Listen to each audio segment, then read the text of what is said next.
Halo Wars is a real-time strategy video game developed by Ensemble Studios and published by Microsoft Game Studios for the Xbox 360 video game console. It was released in Japan and Australia on February 26, 2009, in Europe on February 27, and in North America on March 3.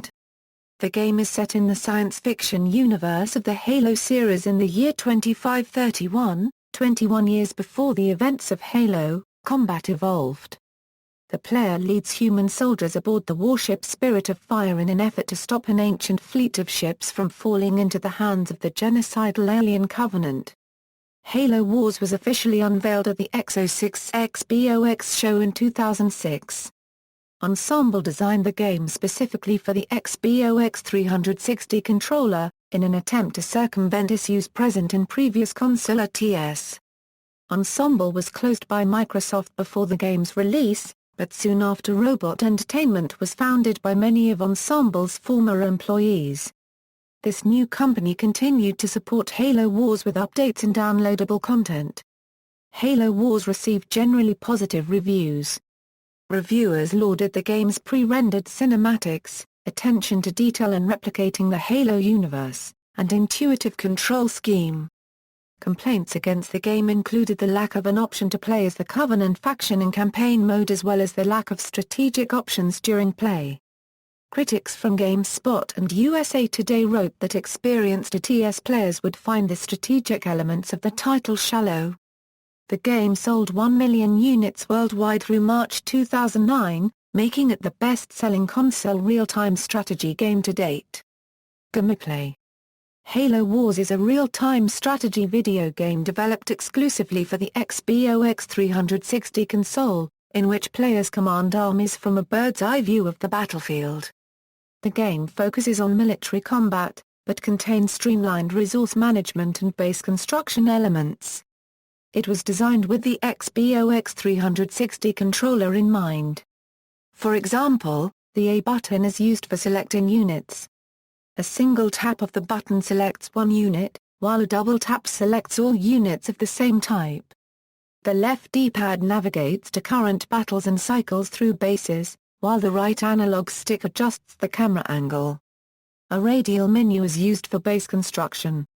Halo Wars features a story-based, military campaign game mode that can be played alone or cooperatively over the Xbox Live service. A plotless multiplayer option, called Skirmish Mode, lets players compete against human or computer-controlled opponents. The game features two factions the players can control, the Human United Nations Space Command and Alien Covenant. Each faction has different units, strengths, and special abilities. There are 3 selectable leaders for each side. The chosen leader allows the use of specific units and upgrades during play. While Covenant leaders appear on the battlefield as units, human leaders do not. Combat in Halo Wars is balanced by a rock-paper-scissors system. In general, ground vehicles are effective in combat against infantry, infantry are effective against aircraft, and aircraft are effective against vehicles. Most units have a unique special ability. For example, human marines throw grenades, while the Warthog vehicle can run over enemies. Humans have access to their ship, the Spirit of Fire, and its special abilities, such as a powerful coil gun called a MAC. Covenant units are generally weaker than their UNSC counterparts, but can use inexpensive and powerful defensive shield generators to add protection to their bases. Players establish their armies by building and expanding bases. These are used to train units and to allocate resources to the research of upgrades and technologies. There are a limited number of potential locations for bases on each scenario or map, making base fortification and defense a priority. A player is defeated if all his or her bases are destroyed, unless a new base is quickly established. Units are trained, buildings upgraded, and special abilities activated using resources known as supplies.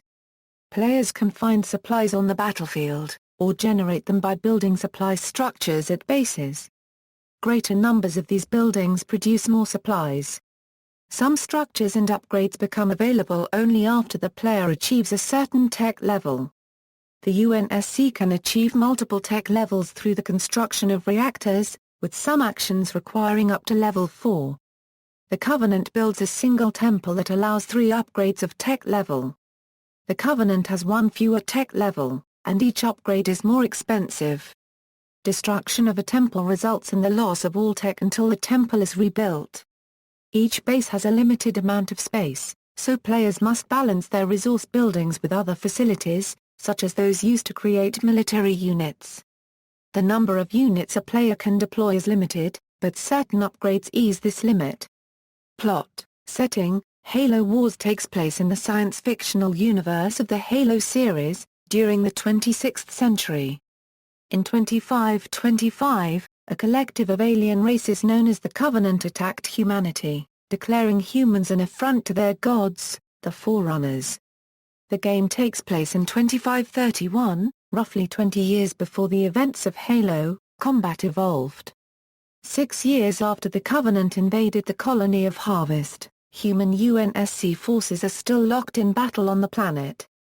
Characters: the commander of the UNSC warship Spirit of Fire is Captain James Cutter, a strong leader who has earned the admiration of his subordinates. Cutter's lack of political ambition prevents him from climbing the ranks further.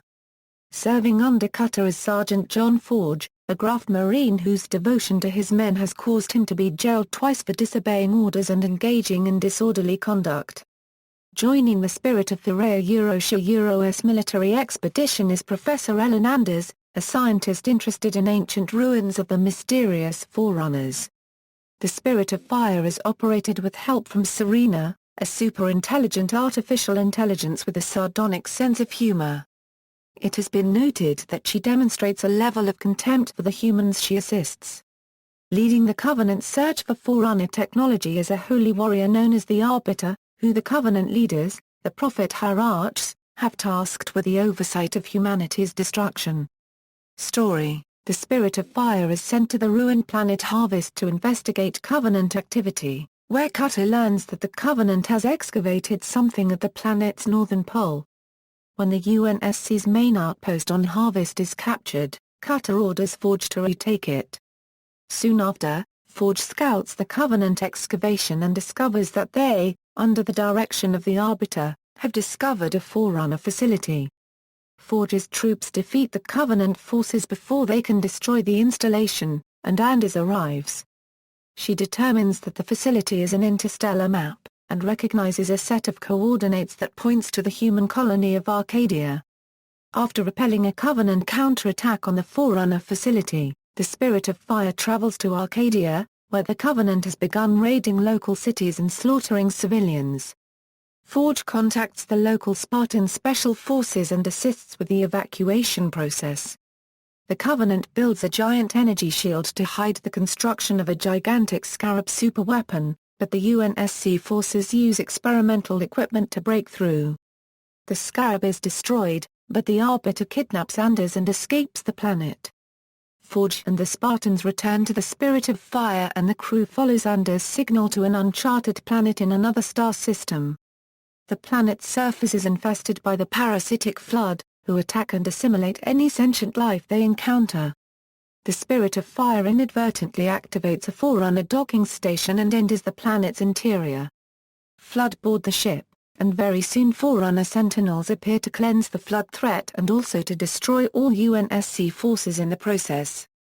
The crew discovers the planet is actually hollow, with a habitable interior and a miniature sun. The Covenant's plan is to activate a dormant fleet of highly advanced Forerunner starships inside of the planet, and use them to obliterate humanity. While the Forerunner ships are being activated, Anders escapes through a teleportation device and is rescued. Cutter decides to destroy the Forerunner fleet rather than allow the Covenant to use it. Anders formulates a plan to detonate the ships faster-than-light drive in the planet's sun, as the explosion would cause a supernova. Before they can prepare the reactor, Forge and the Spartans are ambushed by the Arbiter and his elites. The Spartans dispatch the aliens and Forge kills the Arbiter. The reactor is damaged during the fight, necessitating a manual detonation. Forge volunteers for the suicidal task, telling the Spartans that they will be needed in the coming fight. the Spirit of Fire escapes just as Forge overloads the reactor, destroying the Forerunner fleet. Without its faster-than-light drive, the Spirit of Fire is left drifting in space. The crew enters cryonic sleep for long-term storage as Cutter takes a last look at Forge's empty cryonic tube. If the game is completed on the legendary difficulty mode, Serena wakes Cutter and tells him that something has happened. Development, design, computer game developer Bungie Studios conceived Halo. Combat evolved as a real-time strategy game in which players would tactically control units and vehicles in a three-dimensional environment. Microsoft acquired Bungie in 2000, and the game became a first-person shooter and killer app for the Xbox console. Bungie produced two best-selling sequels, Halo 2 in 2004 and Halo 3 in 2007, before separating from Microsoft and becoming an independent company once more. Although Bungie is free to produce new intellectual property, the rights to Halo remain with Microsoft. Shane Kim, the head of Microsoft Game Studios, said during the split announcement that our intent is to continue investing in Halo and growing it.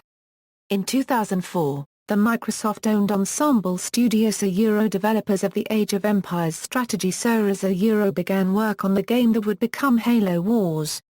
The studio confirmed in April 2006 that it was working on a console-based RTS.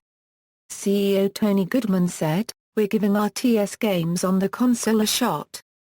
We actually spent a whole year just trying to reconstruct how the controls would work on an RTS game." Without revealing the title, Goodman described the game as being shorter and more visceral than their previous projects. Halo Wars was originally not a Halo series title.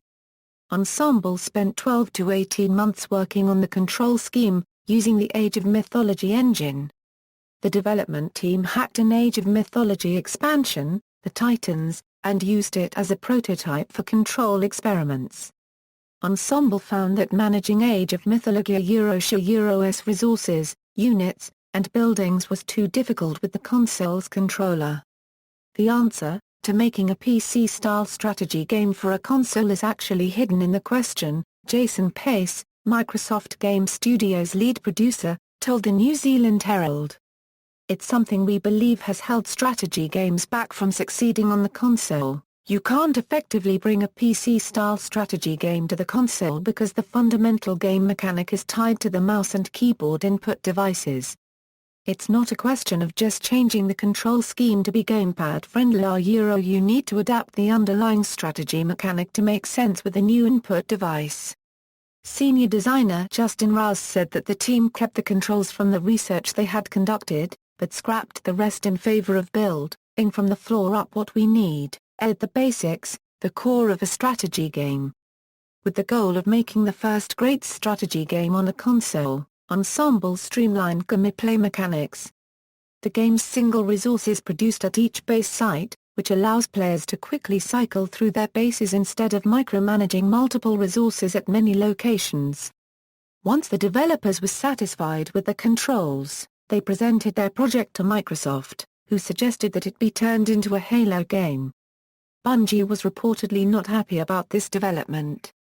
Ensemble's founder, Tony Goodman, stated in a 2012 interview that Bungie saw the move as the whoring out of our franchise. Although Ensemble had to recreate all of Bungie's assets from scratch, Bungie had produced a large amount of reference material for the Halo film adaptation that the Halo Wars team used for inspiration.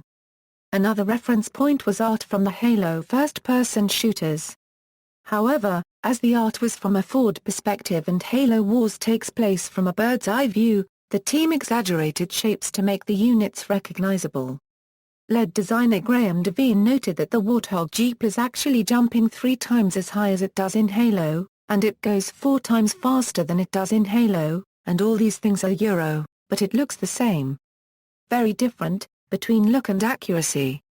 To ensure artistic continuity between Halo Wars and previous games in the series, Ensemble created a set of guidelines for their artists to follow.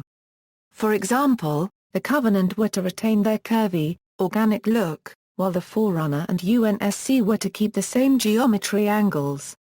UNSC structures and units were given a green tint, with gold specular highlights. the Covenant were textured with a repeating honeycomb pattern, with small blue lights against a purple base color. Devine described the challenge of developing Halo Wars as getting Halo fans to play a real-time strategy game, and getting real-time strategy fans to play a Halo game. Fans of the first-person shooter series have very strong expectations for how a Halo game looks, feels and plays. Halo is all about heroic action to save humanity, mega battles across the galaxy, visceral, highly tuned combat and heart-pounding tension, Pace said. These themes were considered fundamental to the Halo experience, and so Ensemble tried to replicate them for Halo Wars. Early in play tests, the developers watched devoted Halo fans play the game. Their feedback led to the development of special abilities, which, according to Devine, enhanced the Halo feel.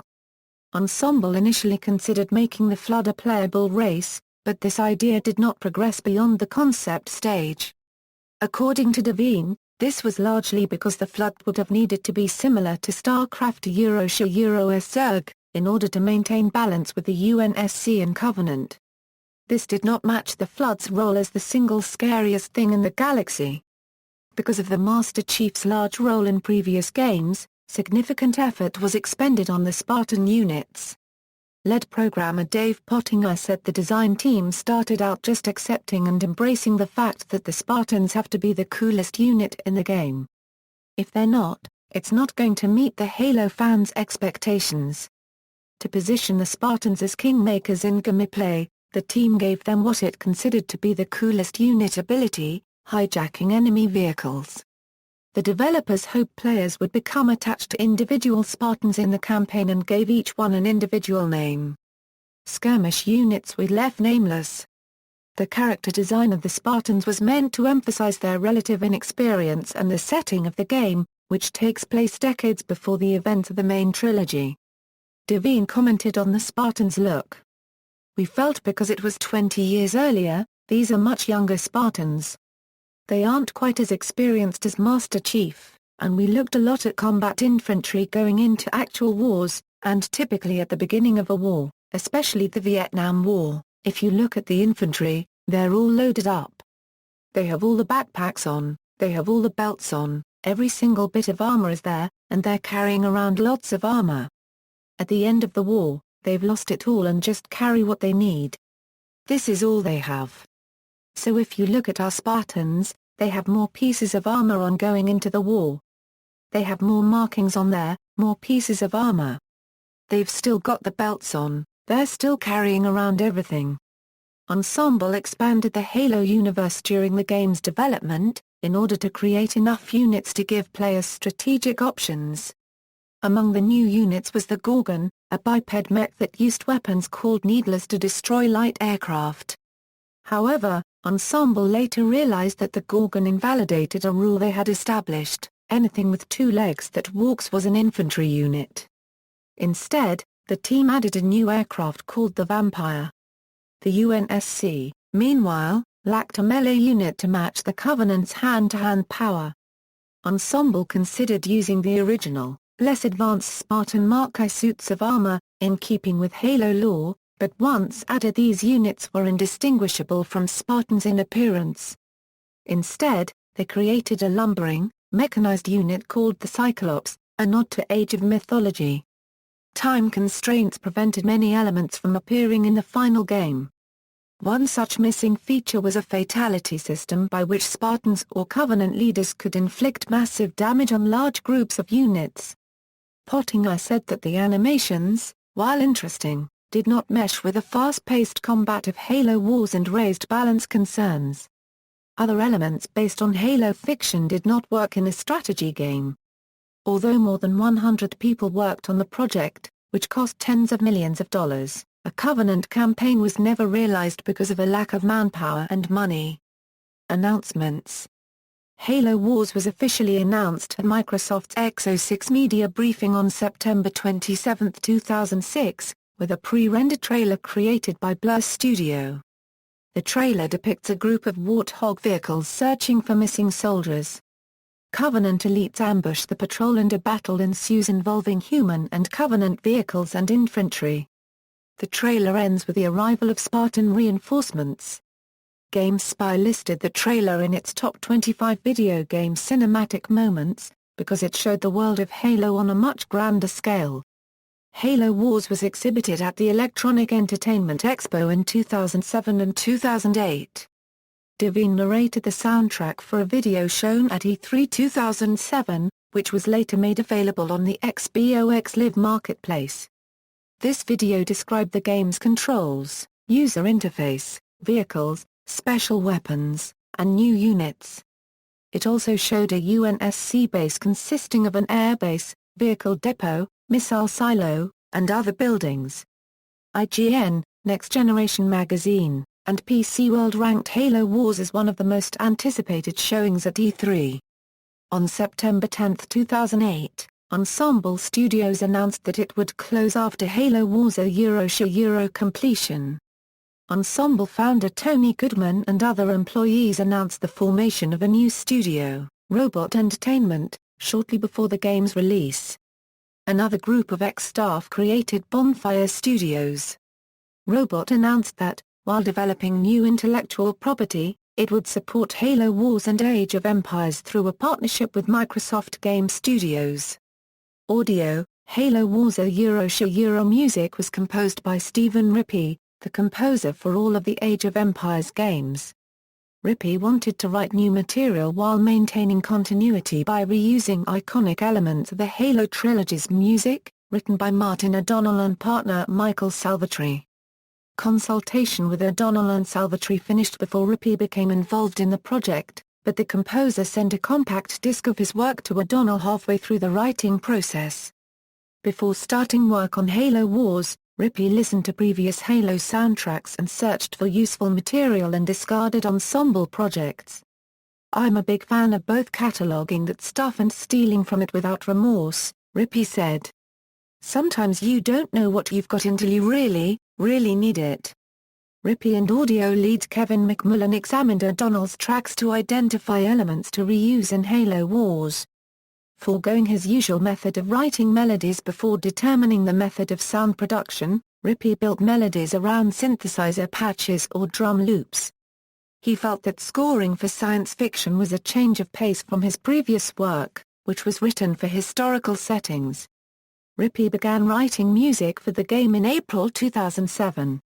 "Some of the plot points of Halo Wars revolve around discovery, and I think that was my favorite idea to write that sense of, no one's seen this before," he said.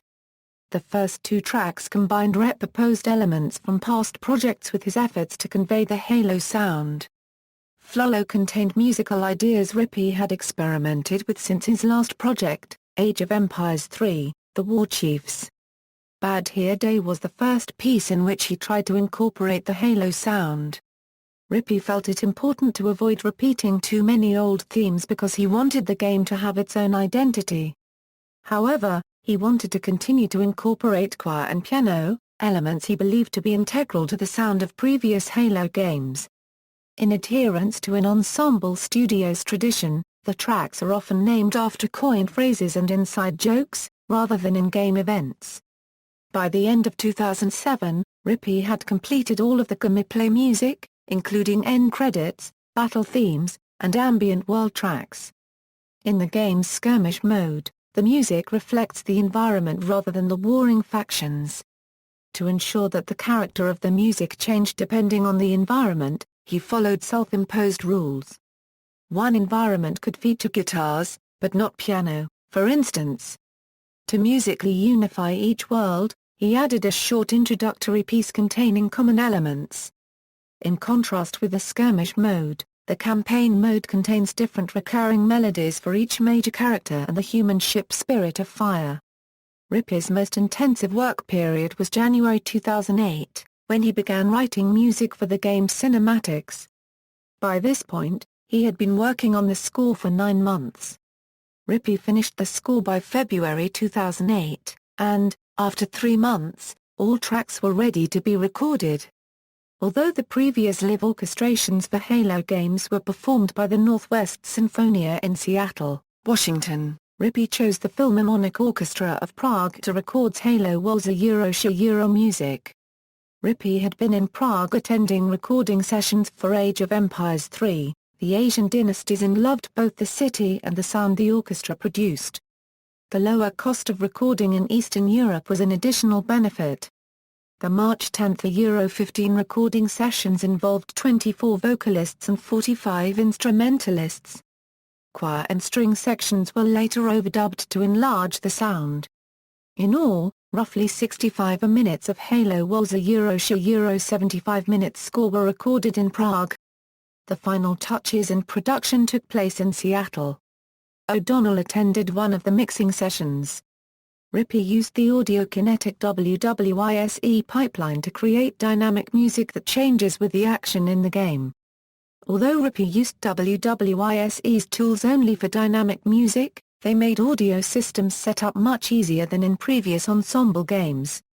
For each battle sequence, the musical cue was divided into sections and mixed differently for each section. When a cue is triggered, an intro plays and then the game randomly picks between all of those elements for as long as the battle continues, Rippey explained. Once it's over, an outro plays and then it's back to the regular world music. It was an interesting way to work, and I'd like to push it further if there's an opportunity in the future. 4 tracks from Halo Wars were included as a preview on a bonus DVD bundled with Halo Trilogy Euro the complete original soundtracks, a December 2008 compilation of previous Halo music.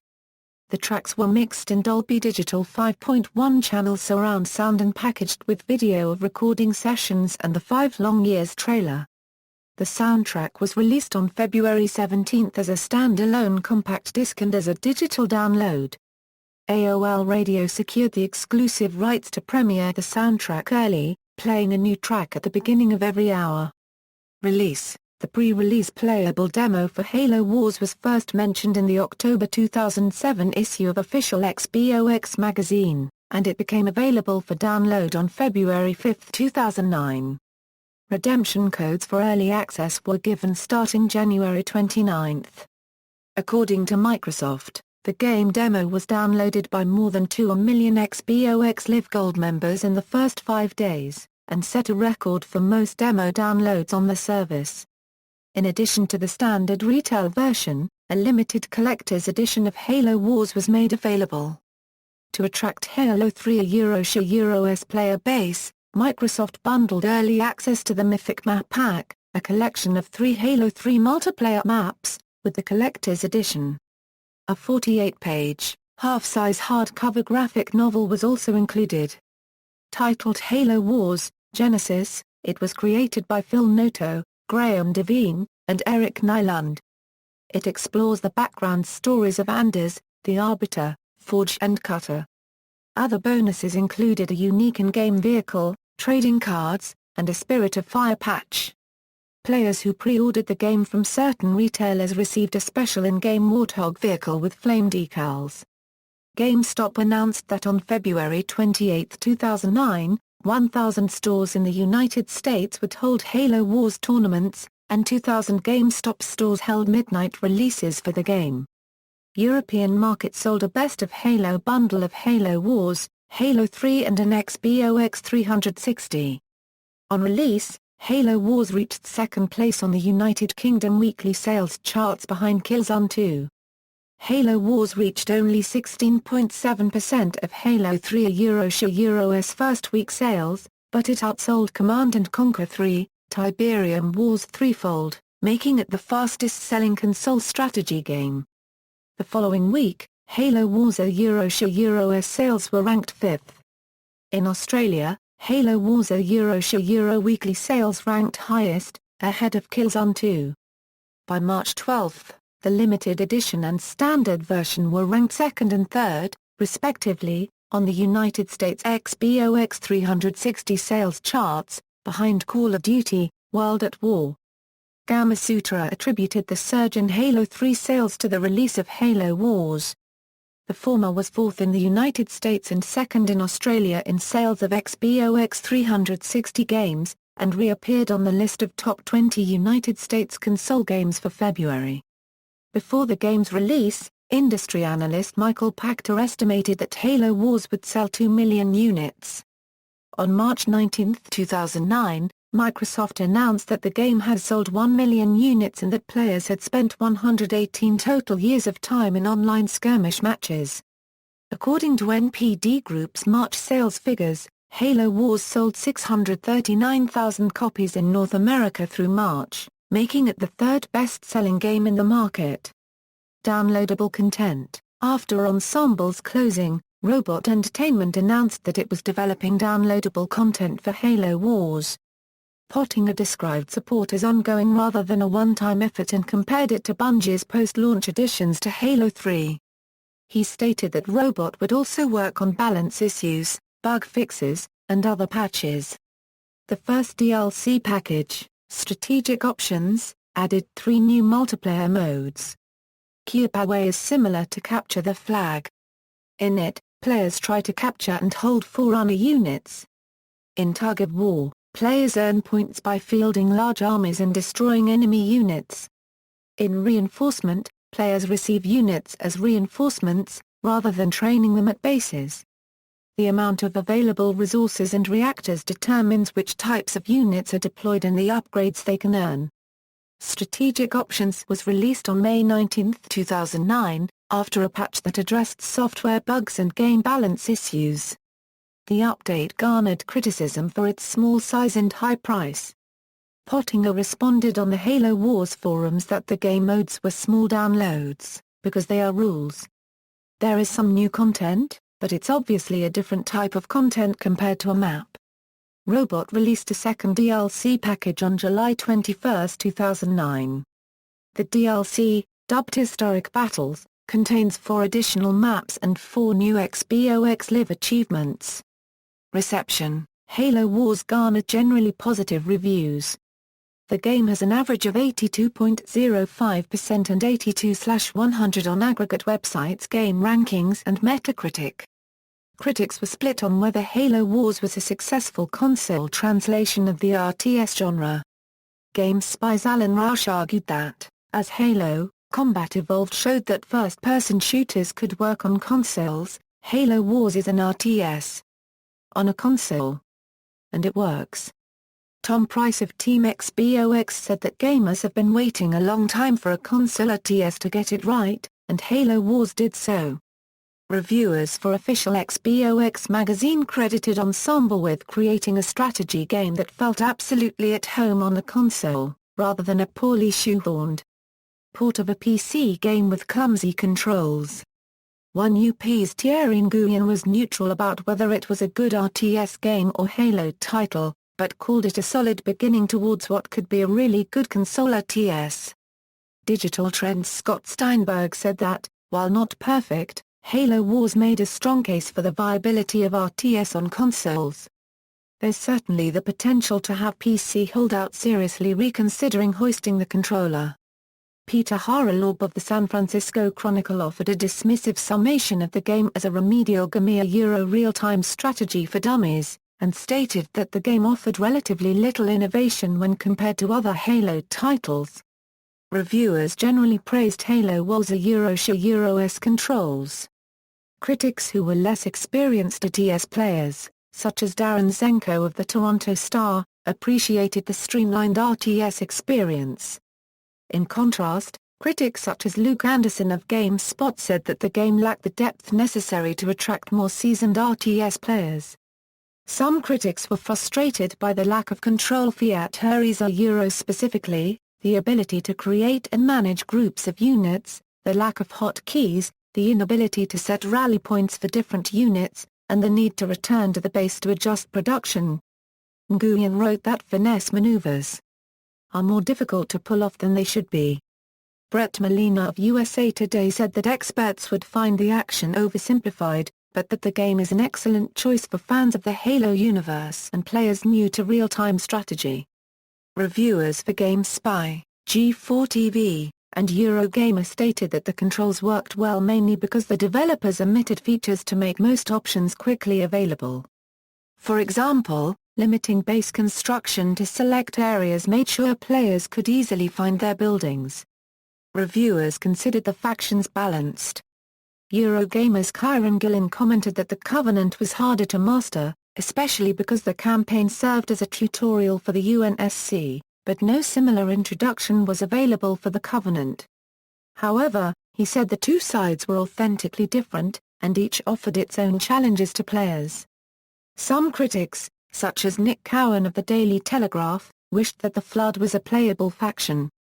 In contrast, Ryan Geddes of IGN disliked the Flood and appreciated their exclusion. Will Porter of IGN UK enjoyed the rock-paper-scissors RTS mechanics, but said that since the game is singularly crap at indicating which units are rocks and which scissors, players had to learn which units were best via trial and error, an issue that was more prevalent with the Covenant. The game's plot was well received. Reviewers praised the game's cinematics and voice acting. Geddes said the story was good, but not on par with those of Bungie's Halo games, and that most of the characters were stereotypical and somewhat unlikable. Critics noted that for a strategy game, the campaign was rather short, with only 15 missions. Nate Ralph of Wired completed each in fewer than 40 minutes. John Wilcox of Total Video Games wrote, "There's an ebb and flow to the gameplay, with lengthy chapters cut with shorter punchy ones or time-based missions, altogether creating a surprisingly compelling experience." Wilcox said that the additions of performance-based medals added replay value to the campaign. Price said that, although the story and mission structure of the game was fairly standard, levels that were wrote in other RTS games seemed more substantial in Halo Wars. Reviewers such as Geddes, Wilcox, and Patrick Colan of IGN UK said that the lack of a Covenant campaign was an unfortunate omission. Publications judged the multiplayer aspect of the game well. Wilcox noted that, although the multiplayer mode added nothing new to RTS games, at the very least it's a solid experience that expands the longevity of Halo Wars. Adam Biesner of Game Informer wrote that Halo Wars gameplay was better against human players, as campaign gimmicks and poor artificial intelligence were not an issue. The Mirror Euro's Kevin Lynch found fault with the limited variety of game modes. Critics generally agreed that Ensemble recreated the Halo universe's aesthetic well. Gillen said knowledge of the game universe would alleviate some issues of player ignorance regarding units' actions. "It's not just the geek thrill of seeing a scarab in action, it's that you understand what the scarab means on the battlefield," he wrote. "We know which characters are best against tanks, and which are probably best in special vehicles." Nguyen said that, although the core units meshed well, the inclusion of Ensemble-developed units gave Halo Wars the feeling of a generic science fiction title. While giving the game a mixed review, Anderson said that the authentic-looking units and environments went a long way to integrating the game with the rest of the series. Wilcox commented that with the Halo-inspired menu system and Rippy's score, before the campaign even begins, the message is clear: this is still very much a Halo game. Overall, Halo Wars was judged a fitting final game for Ensemble. References. External links: Halo Wars official website, Halo Wars page on Halo Waypoint.